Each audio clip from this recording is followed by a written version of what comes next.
Welcome to the broadcast, my dear fruit fancies. My darling old fruits, how the devil are you? We're in August, can you believe it? August 2025. Unbelievable. And in that spirit, as the first broadcast of this month, it is time for me to remind you to check that you're subscribed to this channel if you wish to subscribe to it. If you found yourself accidentally unsubscribed to it, then please make that decision at this very moment and hit that button, ring that bell. And fancy that fruit. My dear, we've got so much to discuss. Oh, it's a bad day for Harry, isn't it? One shouldn't laugh. One really shouldn't laugh. It's a terrible, dreadful, awful day for Harry. Seriously, I feel bad for him, but I feel terrible. Absolutely awful. But what goes around comes around, do you understand? But before we look at that, can I just quickly mention the fact that how do I pronounce this? It's not Mulroney. Ben Mulroney is on the market. Yeah, he's on the fruit market, my dear. Isn't it wonderful? I mean, it's sad news to hear, of course, that he split from the wife. What was her name? Jessica. He split from Jessica, didn't he? Meghan's old bestie that she's kicked to the curb and dumped. You never hear from the two either again betwixt the two. River Mulroney Windsor. What do you think? It's got quite a nice ring to it, hasn't it? Yeah. Hello, Ben, my dear. Are you watching the show? Are you watching the... You know, his real name is Benedict Mulroney. Well, my heart goes out to the family. As I say, they were together 16 years. They've got 3 kiddies together. So, you know, it's sad for them, but you can remember the good times, can't you? And move on with, what's it? Gwynnie calls it conscious uncoupling.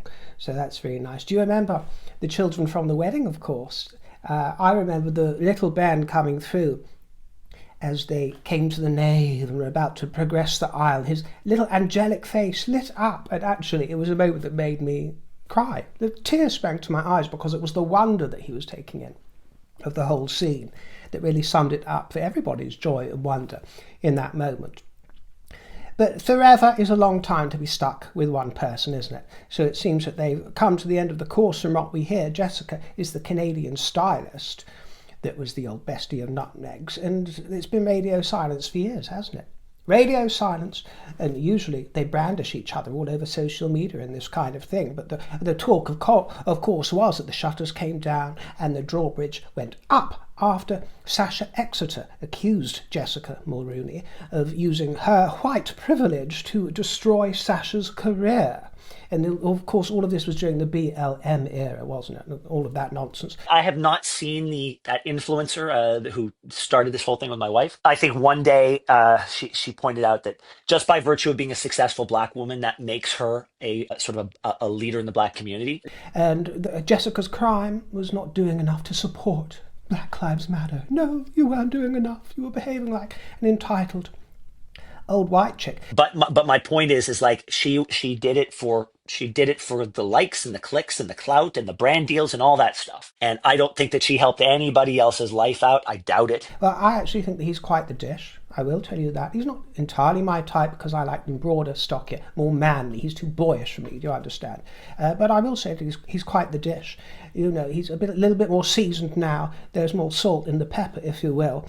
And he's got a divine face, hasn't he, with a really enchanting, nice smile. That's what I rather enjoy. I saw it for what it was. And the good news is I can say something like this now and not fear the emotional repercussions. If I'd spoken like this 5 years ago, people would be coming for my head. But you can't get there from here anymore. And his father, as Canadian folks will know, died last year. His father, Brian, who was the 18th Prime Minister of Canada from 1984 to 1993 under Elizabeth II, of course. And he was part of the Progressive Conservative Party, which is now defunct, or I think it's intermingled, hasn't it, with the different Conservatives. So it's not on brand, I'm afraid, for Madame Markelina. And hapless has no balls. No, my dear, don't come near them in Montecito. Conservative leanings, conservative history, anything other than wokery? I don't think so. To be seen fraternising with a conservative. A far-right fascist. Nevertheless, no less. Oh, no. We are a brand that is built on kindness and compassion and flower sprinkles. Be kind. We are do-gooders. In fact, they tell us that themselves, don't they? We show up and we do good. They actually tell us that they are do-gooders. And what's worse than a do-gooder? Do you understand, my dear? Nothing so bad as a do-gooder. We all know what they're like. It was young Ivy that was the bridesmaid at the wedding, and then the twins were called Brian and John as the little page boys. And Jessica is understood to be very sad at this moment in time, but of course she's relieved, isn't she? Because now they have clarity for the way forward. Well, we'd love to have you on the show, wouldn't we, my dear Fruits? Jessica, we'd love to have you. Please come talk to us. Tell us all about your experience with Rachel. And if you don't have anything nice to say, come sit next to me. Yes, we'll have a lovely cosy catch-up. My Fruits will enjoy that a great deal. But of course the big ding-dong is that Prince Harry has lost his battle for control of Sentabale. It's terrible, isn't it? That's the charity that he set up, of course, together with Prince Cecil of Lesotho. In Diana's memory, wasn't it? 19 years ago he set all of that up. It was named after the Forget-Me-Not, but he'll be long forgotten very soon. There was an investigation by the Charity Commission which has resulted in a bollocking for both sides. Let's not get this twisted. This isn't all a bollocking in Harry's direction. It comes in for Dr. Sophie Chandauka as well. There's a bollocking on all sides of this quarrel. Team Harry and Team Sophie. Neither escaped their hands clean or their bottoms, but Dr. Sophie Chandauka emerges victorious. Let's not get that twisted either. She's victorious because the commission ruled that she and the current board can remain in place. So she has the upper hand. Harry, as you know, resigned back in March as patron, and he has signalled that his departure from Sentabale is now permanent, and if the commission had demanded a statutory investigation or inquiry into Sentabale, then there would have been pressure on the current chairman to leave, which would have paved the way for a possible return for Prince Harry, but they did not do that. So Sophie stays. And he's been cock-blocked. To be quite honest with you, my dear, he's cock-blocked from his return. And by all accounts, Dr. Sophie's got a huge cock. So, she's got the balls for it, hasn't she, my dear? So you wouldn't want to mess with that. And I'm not without sympathy, I will say, for Harry, because I'm human, he's human. And I'm quite sure that some of the claims by Dr. Sophie, in my personal opinion, if I am actually entitled to that in this so-called free country, I'm quite sure some of the claims of hers have been reimagined and recollections might vary. But that's karma for you, Harry. I'm afraid, as harsh as it is, and cold comfort, she's another Meghan. That's always been my volition. I could sniff it a mile off. She's another Meghan. So now you know what other people have to deal with when it comes to your wife, because if you don't already know, you're experiencing what she dishes out and actually what you dish out yourself. So it's the karmic repercussions of your own behaviour that you're now experiencing, my dear. What goes around comes around. The boomerang comes back. When you spit in the sky, lands in your eye. And I'm quite sure that your beloved pa and your sister-in-law didn't relish being falsely accused by you either. So you can just suck it up, can't you, darling? I have no great faith in the Charity Commission, by the way, because we looked into all of that when everything came up with Sister Space, didn't we? And Ngozi Fulani or Marlene Headcase or whatever she's called. You remember when all that came out with Sue Hussey and the Charity Commission? People were trying to get involved with them, sort out all the accounts of Sister Space and all these various nefarious charities. Not saying for legal reasons that Sister Space was nefarious, but there were lots of other charities being looked at and looked over by the Charity Commission. And there were questions being asked about how on it the Charity Commission actually is with all of these endeavours. So I have no great faith in them, but they went on to criticise the trustees who resigned in March, and they said that their failure to resolve internal disputes severely impacted the charity's reputation, and it risked undermining public trust in charities more generally. So that's quite gravely serious. And they also chastised Harry's nemesis, Dr. Sophie Chandauka. Oh yes, she didn't get off scot-free. Well, you might recall, I thought Sophie was actually laying it on thick with some of her accusations. I thought she was being rather mischievous, even if there was smoke wafting around the fire, you understand. I thought some of these allegations were born out of revenge rather than reason. Some of them, not all of them, but I found the karmic repercussions of Harry's own unreasonable protestations and allegations towards the king and the kingdom quite delicious. Yes. So I lapped him up. But my hunch is that Sophie's allegations of misogynoir, do you remember that, my dear? Ooh la la, let's like de gitan, ooh la la, misogynoir. All of those allegations, as far as I'm concerned, were fabricated. I didn't swallow them. And actually that point of view appears to be shared by the Commission itself, because they said that they couldn't find any evidence of widespread or systematic bullying or harassment, including misogyny or misogynoir at Sentabale. So we chime. Well, of course, who else tottered forward other than the wokesman, Harry's spokesman from Montecito, the wokesman? The wanker wokesman came forth with lots of vitriol on behalf of Harry. I would say that Harry is spewing vitriol and a dose of sarcasm as well in his statement, which said, "The Charity Commission has today announced its findings. Unsurprisingly, the Commission makes no findings of wrongdoing." Why do they write things like this? Makes no findings. No, you could write, "The Commission finds no wrongdoing." Doesn't that sound a bit more elegant? In relation to Sentabale's co-founder and former patron, Prince Harry, they also found no evidence of widespread bullying, harassment or misogyny and misogynoir at the charity as falsely claimed by the current chair. Really, Harry, so you are accusing a black woman of falsehoods? Really? You had the temerity to do such a thing, a proud, confident woman of colour? You go around this dusty old white guy that you think you are, Prince Pink Dick, as one might call you. The Dick of Sussex, and the Dickess of Sussex, as your wife is. You have the temerity to accuse a young black woman of falsehoods, well, middle-aged, a black woman of falsehoods. How bigoted, how racist, how infra-dig. You can just imagine it, can't you? Well, they call her the chair. They call her the chair, but I'm the throne. I'm the throne. I get the final word. I'm King Henry the Ninth. Honestly. It says, despite all that, their report falls troublingly short in many regards, primarily the fact that the consequences of the chair's actions will not be borne by her, but by the children who rely on Sentabale's support. Sentabale has been a deeply personal and transformative mission for Prince Harry, established to serve some of the most vulnerable children in Lesotho and Botswana.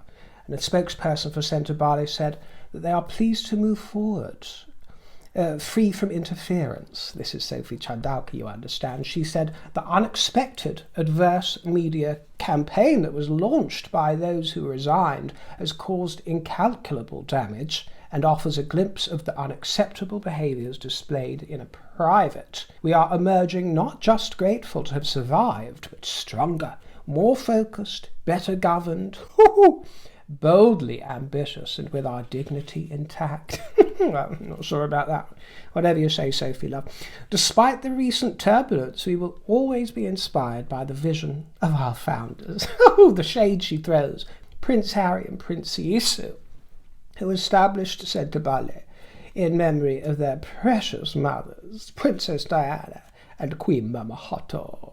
I think there's only one queen in Dr. Sophie's hierarchy, and that's Dr. Sophie Chandauka, Queen Sophie of the Chandauka.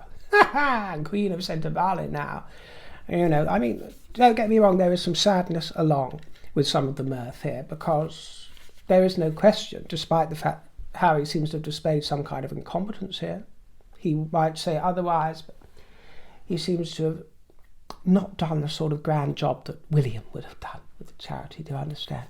There is no doubt that his heart and his passion, his soul has gone into this over many years. Seems like he took his eye off of the ball, doesn't it? But, it's certainly a sad affair for everyone. And I will say, I know that many will disagree with what I'm about to say, but just shut up. I don't care. So fuck off if you disagree. I've heard it all before. This is my show. This is not a democracy. You've got to understand, this is not a democracy. Some free-for-all. No, this is a riverocracy. So if I tell you to shut up, you'll shut it. Pipe down, do you understand? I actually give Meghan the benefit of the doubt. with that awkward scene at the polo, because yes, it did appear awkward and there was all this jiggery pokery, and Sophie did end up ducking in a rather inelegant fashion and doing the limbo. But when Meghan actually offers the place in that actual moment, the trophy was not clutched in two hands, so Sophie wouldn't have had to duck, but just a few milliseconds after she does make the offering, then a gal takes hold of one of the handles and it becomes rather awkward. It truly looked to me, I will tell you, even if there was sort of a bit of friction in the words between the two of them, it truly looked to me as if Meghan was inviting her into the centre, which is the prime position in the photographs, by the way, the prime position in front of the girls, flanked by the gentlemen, like bookends, at each side. I think she was choreographing it to actually look a little more elegant, and not have Dr. Sophie crouching at the side, grabbing onto the trophy from afar. Do you know what I mean? That could have actually looked a bit awkward as well.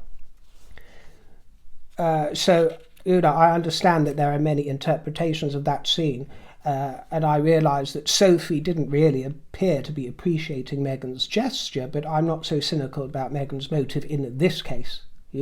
Perhaps Meghan didn't want the optics of Dr. Sophie standing next to her man, her hairs. One could put up that argument, I suppose.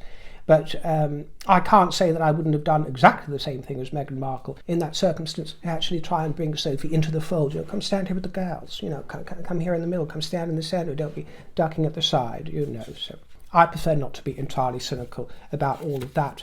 But when it comes to the fact that this week Meghan turned 44 years old, and again, we don't need a trillion comments saying she's 48, 49, 50, 65, 66, all of this sophistry. She turns 44 this week, and as ever, she's celebrating the woman behind it all. This is what we are told by her staff, who posted this on the As Ever Instagram. Yeah, she pours her heart, vision and magic into every detail, and today we raise a glass to her. Happy birthday to our founder, Meghan. Why are you writing this in the third person, Meghan? Don't pee on our legs and tell us it's raining, darling. We know that's not your rosé wine that's dribbling down. Might smell like it, but that's urine. We're not convinced. So why are you writing the third person? Or perhaps that's you, Harry. Is that you, Harry? There, praising your wife under duress. And there's a basket of wine and weeds, a pair of smelly old feet dangling in sandals. Isn't that strange? Ugh. Those cheesy old feet flapping about. Goodness in a glass, right around the corner. Cheers to August. Oh, are you talking about Princess Eugenie's child, Augie? Well, the bottle of urine found in the gritty sand dunes of the Napa Valley is then brandished. We love seeing the world through rose-coloured glasses, also known as bear goggles, Meghan. I think that's what you really mean, isn't it? Bear goggles. Apparently this is a new vintage. This is 2024 Napa Valley Rosé, and the debut wine, for comparison, is 2023. Oh, really? Is that what goes vintage these days? Harvested under the Californian sun, this dazzling vintage offers everything we love. It's where timeless elegance meets the spirit of summer. Pure sophistry and spin. Well, what I absolutely loved, relished and enjoyed was the commentary from the Queen of the Kitchen and the Queen of Shade, Martha Stewart. Oh, this really made my day. It was delicious. She says, nothing, and within that is contained everything that she really wants us to know, because she was asked how it feels to see others like Gwyneth Paltrow and Meghan Markle follow in her footsteps. I don't mind. Good luck. And Gwyneth's been very successful. Gwyneth Paltrow and Meghan Paltry. Paltry Markle. By the way, I think she's created quite an interesting body of businesses. Well, she went on to heap praise at Gwyneth. Did you see it? Did you hear? She heaped praise on Gwyneth. She's admired. She's a fantastic. She won an Oscar, for heaven's sake, as an actress. But to summarise what she thinks of Meghan Markle. Meghan, I don't really know very well, and I hope she knows what she's talking about. Authenticity to me is everything. She doesn't know her. She doesn't know what she's talking about, and she's inauthentic. In a nutshell, that's basically what she tells us. In so many words, do you understand? No. And to be authentic and knowledgeable about your subject matter is extremely important. I hope she knows what she's talking about. I don't really know her. Meaning, who would know? Who would know? She's some two-bit actress from some long-begotten soap opera. Why would Martha Stewart know who she is? And she warns Meghan not to be so inauthentic, because she can smell it a mile off. Do you understand? She can sniff it. I hope she knows what she's talking about. Martha knows. Martha knows. And there are some out there who say that Meghan's one-pot pasta, or pasta as some say, her one-pot pasta is a rip-off of Martha's own version. And there's quite compelling evidence for that. Isn't it disgusting? Well, what can be surmised is that Martha Stewart is not a fan of Meghan Markle. And if I'm wrong, Martha, if I'm wrong, sue me. Sue me! That's how confident I am. She's got all the riches in the world at her command, hasn't she? So I'm putting myself out there and saying, if I am wrong, sue me. She's not a fan. Now listen. Yeah. I'll do a reversey-persy here and tell you that conversely, I don't actually care or give a shit if influencers are authentic, or if they are fake, or if they are fraud. I don't really care at all until you use that inauthenticity to disparage my king and my kingdom. Do you understand? That is when the circle is squared and things become a horse of a different colour. Do you understand? You know, get on with it. You'll mischief everybody if it's not insulting me or making my world shatter into a million pieces. But when you infest the peace of others with daft aspersions and all kinds of nonsense and sophistry, then you'll see. Should we put it that way? Then you'll see. Getcha? Got it? Good. Yeah. Now, a new book has emerged, hasn't it? And there's been a lot of gossip about this. Andrew Lowney has published this book entitled The Rise and Fall of the House of York. No, I'm not recommending it whatsoever, unless you enjoy sophistry. It's very sensationalised, very sensationalised. I'm not saying there's no smoke without fire, because evidently there is a few smoke rings around the House of York, but I will say very sensationalised. And whatever the opposite of a hagiography is, you know, a sort of dragiography, I suppose you could say. I never enjoy those who are relentlessly pursuing a certain narrative, which I feel that Andrew Lowney, from the brief segments that I've read and known about from his various books, goes down. I found the same problem, actually. What's his name? Tom Bauer and his Meghan piece. It was exhausting because I found that he was not so much going in search of truth as in search of justifications for a premeditated narrative. That's my opinion. It's the same with Lowney. But I can't speak from a place of expertise because I haven't read his books in their entirety, just some serializations of this book, so I'm not dismissing all the claims he makes or all of his sources. But regarding the claim that there was a physical fight between Harry and Prince Andrew, Harry's spokesperson told the press, I can confirm Prince Harry and Prince Andrew have never had a physical fight, nor did Prince Andrew ever make the comments he is alleged to have made about the Duchess of Sussex to Prince Harry. And if you haven't heard, this involved accusations of, first of all, a fight during a family gathering in 2013, and later Andrew telling Harry that his marriage to Meghan would not last more than a month. Well, a legal letter was actually sent by Prince Harry's counsel over the claims, which Harry's team considered to be inaccurate, damaging and defamatory. And Andrew Lowney claims that Harry got the better of his uncle and left him with a bloody nose. before the brawl was broken up, which are quite serious claims, aren't they? And Harry has come forth, riding on his stallion to denial of this, deny, and he seems to also be, in some small way, protecting or sticking up for his uncle, just in a little way, which he certainly didn't do in Spare. He was more prone to throwing him under the bus from the brief line or two of Prince Andrew in Spare. But it's curious, isn't it?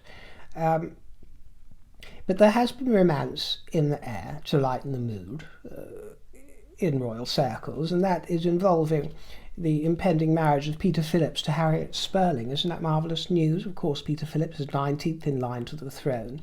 And the announcement said, Mr. Peter Phillips, the son of Her Royal Highness the Princess Royal and Captain Mark Phillips, and Miss Harriet Spurling, daughter of the late Rupert Sanders, and Miss Mary Sanders of Gloucestershire, have today confirmed their official engagement.